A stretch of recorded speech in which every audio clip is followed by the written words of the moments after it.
Nouveau numéro du journal de l'économie sur Sika. Mesdames, Messieurs, merci de prendre une fois encore le rendez-vous. Voici tout de suite le sommaire. Le Nigeria et la Banque africaine de développement se sont accordés sur un prêt d'1 milliard de dollars, un accord confirmé par le président de l'institution bancaire lors d'une visite officielle dans le pays.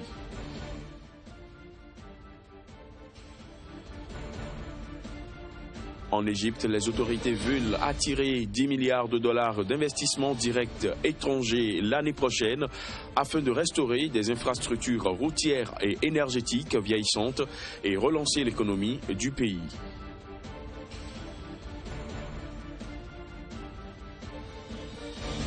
Et puis au Cameroun, le prix du sac de l'oignon local reste toujours très élevé et n'est pas accessible à toutes les bourses. Le constat a été fait par notre correspondant sur place. On en parle dans cette édition.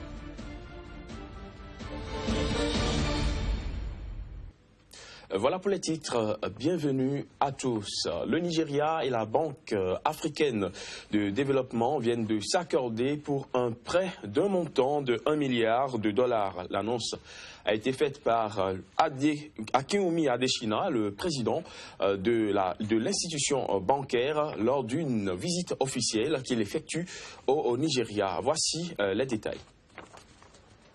L'accord trouvé par la Banque africaine de développement et le gouvernement nigérien porte sur un prêt d'une valeur d'1 milliard de dollars. L'opération sera finalisée le mois prochain, assortie d'un taux d'intérêt concessionnel de 1,2% pour une maturité de 40 ans. Elle tombe bien pour le Nigeria, qui se trouve présentement dans un contexte des prix bas du pétrole. Le gouvernement fédéral de l'économie la plus peuplée d'Afrique doit en effet faire face à un gros déficit public pour respecter ses engagements budgétaires d'investissement et de relance de la croissance économique. Il a donc prévu à cet effet de rechercher des appuis extérieurs et un eurobond d'1 milliard de dollars. Notons que les titres de l'emprunt obligataire de référence du Nigeria d'un taux d'intérêt de 16,39% et qui arrive à maturité en 2022 se négocient actuellement à 106% de leur valeur faciale. Mais sur une période d'1 an, ces titres sont à un niveau plus bas que celui d'octobre 2015. De dollars d'investissement en direct étranger l'année prochaine. C'est le défi que comptent relever les autorités égyptiennes afin de restaurer les infrastructures routières et énergétiques vieillissantes et relancer l'économie de leur pays. Il faut dire qu'en 2015, en matière de capitaux investis, l'Égypte a reçu 14,5 milliards de dollars d'investissements directs étrangers. L'économie égyptienne, il faut le rappeler, qui est secouée par plus de 5 années d'instabilité politique à la chute du régime de Hosni Moubarak en 2011, peine toujours à remonter la pente. Les réserves de change ont fortement chuté, passant de 36 milliards de dollars avant le soulèvement de janvier 2011 à 15,53 milliards de dollars à fin juillet 2016. Au Cameroun, le prix du sac de l'oignon local reste toujours élevé et n'est pas accessible à toutes les bourses. Selon un constat fait par notre correspondant sur place, le prix du sac de 100 kg est passé de 18 000 francs CFA à 80 000 francs CFA. Une situation qui ne laisse pas indifférents aussi bien les grossistes que les consommateurs. Narcisse Oum. Ingrédient indispensable pour l'assaisonnement. Les oignons se font de plus en plus rares dans les différents marchés des grandes métropoles du Cameroun. Le moins que l'on puisse dire, c'est que l'offre étant inférieure à la demande, les prix sont tout simplement devenus impraticables et l'inquiétude est présente tant chez les vendeurs que chez les consommateurs. Les oignons sont trop chers, trop. Vraiment, nous ne nous en sortons même pas. C'est trop cher. Et maintenant, là, on ne gagne pas, on perd seulement. On achète, on perd. Souvent, on gagne quelque chose pour les beignets seulement. Le sac de 5 kg coûte entre 70 000 francs et 80 000 francs CFA contre 20 000 francs au mois de mai 2016. Les principales causes de la hausse du prix de cette denrée cultivée dans le grand nord du Cameroun sont multiples. Le transport de la brousse en ville et de la ville encore on met dans les camions qui peuvent transporter ça sur Douala. Donc c'est ça qui est vraiment notre vrai problème maintenant. L'oignon coûte cher parce qu'il y a manque maintenant. Il y a manque au nord. Tant bientôt, c'est les nouveautés qui vont commencer. Ça, c'est l'ancienne récolte qui est en train de finir comme ça. Pour les producteurs, l'oignon sera en abondance et à vil prix à partir du mois de décembre. À noter qu'au Cameroun, une partie importante de la production agricole est exportée vers les pays voisins, une situation qui expose les populations aux fluctuations des prix imposés par les commerçants véreux. Le Bénin accueillera bientôt un salon international du coaching et de l'emploi. En prélude à cet événement, la FIAD, entendez la Fédération internationale des ambassadeurs du développement, a procédé à une remise de parchemin à des personnes qui ont suivi une formation en coaching. Voici les images.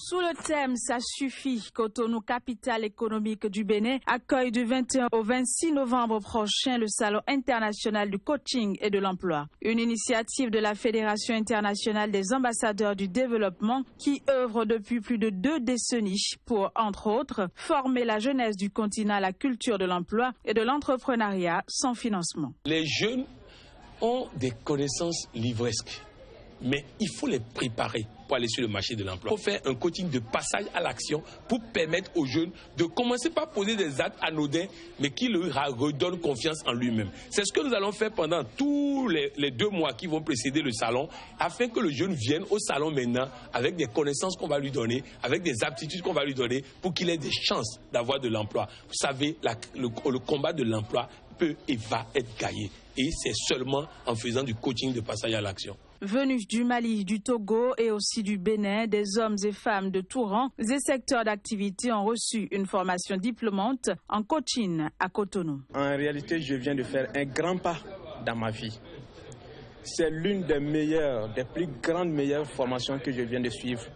Et c'est réellement quelque chose de très important. Ce que nous avons reçu comme connaissance nous donne de nouveaux outils pour aborder le monde, aborder ceux qui nous entourent et proposer d'autres solutions pour le règlement des différentes crises que nous connaissons. Plus de 3000 personnes ont déjà suivi cette formation à travers l'Afrique et dans le monde. La Fédération internationale des ambassadeurs du développement œuvre à être un puissant regroupement de compétences et de relations au service de l'emploi et de la promotion des affaires.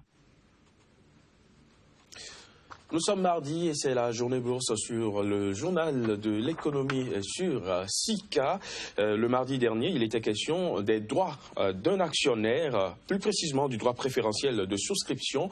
Nous abordons la deuxième partie aujourd'hui avec Flavia Idinou que nous retrouvons juste après cette transition.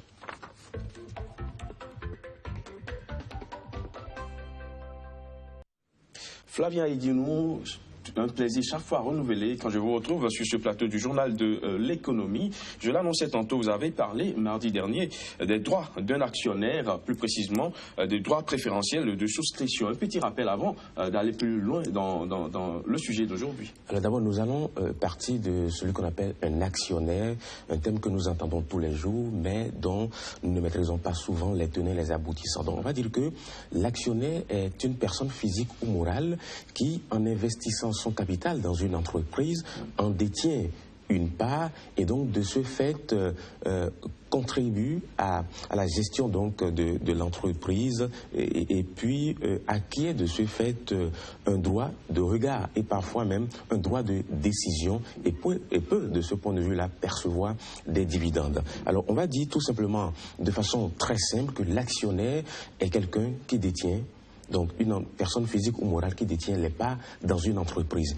Et on va aller plus loin en disant que l'action représente alors une petite portion donc du capital qui permet à son détenteur d'exercer un certain nombre de droits. Et lorsque nous parlons de droits, il s'agit du droit de participation aux assemblées générales de l'entreprise, le droit à l'information, le droit de vote aux assemblées générales, le droit d'avoir donc des dividendes et surtout le droit d'avoir donc d'exercer le droit préférentiel de souscription dont nous avons parlé et ensuite maintenant le droit d'attribution. Alors parlons du droit d'attribution puisque c'est là vous avez chuté. De quoi est-il question? Vous savez, chaque année, les entreprises à la fin d'un exercice va mettre un peu d'argent de côté pour peut-être des questions donc de prévision, des questions de réinvestissement ou des questions, on va dire, de gestion des intempéries. Et au fil des années, ces réserves vont atteindre un certain niveau donné où l'entreprise peut décider donc d'incorporer ces réserves qu'elle a constituées sur plusieurs années au capital de l'entreprise pour qu'il y ait une certaine, on va dire, concordance entre le bilan et le capital social de l'entreprise. Et donc à partir de ce moment, l'entreprise peut décider de distribuer ces réserves-là sous forme d'actions gratuites. Et à ce niveau donné, les anciens actionnaires vont devoir recevoir des actions gratuites. Mais pour le faire, il y a un droit dont ils doivent user pour pouvoir bénéficier de ces actions gratuitement offertes de la façon la plus simple en proportion du capital qu'ils détiennent. Et ce droit s'appelle le droit d'attribution. Et donc, on va dire simplement que le droit d'attribution est un droit qui est lié donc à l'exercice de, on va dire, d'avoir donc des actions gratuites consécutives à une incorporation de réserves au capital donc de l'entreprise. Alors, parlons de ce droit d'attribution. Quelle est son importance pour l'actionnaire? Vous savez que lorsqu'un actionnaire doit pouvoir, lorsque le capital va être augmenté, que ce soit par augmentation de façon, on va dire, par rapport en numéraire ou bien par incorporation de réserves, les anciens actionnaires vont subir des effets de dilution. C'est-à-dire que effets de dilution liés à un certain nombre donc, de paramètres de l'entreprise. Première chose, ils vont voir des réductions sur leur pouvoir. Donc le pouvoir, c'est-à-dire le poids relatif de leur action dans l'actionnariat de façon globale. Deuxième élément, ils vont subir des réductions en tenant compte de la valeur de l'action dans la proportion globale. Et enfin, la rémunération attendue va également être diminuée. Et donc, à partir de ce moment-là, l'exercice de ce droit va leur permettre d'avoir les mêmes on va dire, proportions dans l'actionnariat de l'entreprise sans pour autant que la valeur de leur avoir ne change. Puisque, on va dire par exemple que pour une action nouvelle, il faut avoir peut-être 5 actions anciennes. Mais ce qui est important, c'est que les anciens actionnaires qui ne veulent pas user de ce droit d'avoir les nouvelles actions peuvent négocier ces droits et les libérer à d'autres qui n'ont peut-être pas atteint la proportion pour bénéficier des actions gratuites. Le droit d'attribution peut être cédé. Peut être cédé, bien entendu, à la bourse pour permettre aux anciens actionnaires qui n'ont pas atteint la proportion pour bénéficier des actions gratuites de pouvoir les acheter pour pouvoir à la fin donc bénéficier de ces actions gratuitement qui sont donc offertes gratuitement par l'entreprise. Merci Flavien Aïdinou pour toutes ces explications. Je rappelle que vous êtes conseiller en investissement et par-dessus tout journaliste freelance. Merci.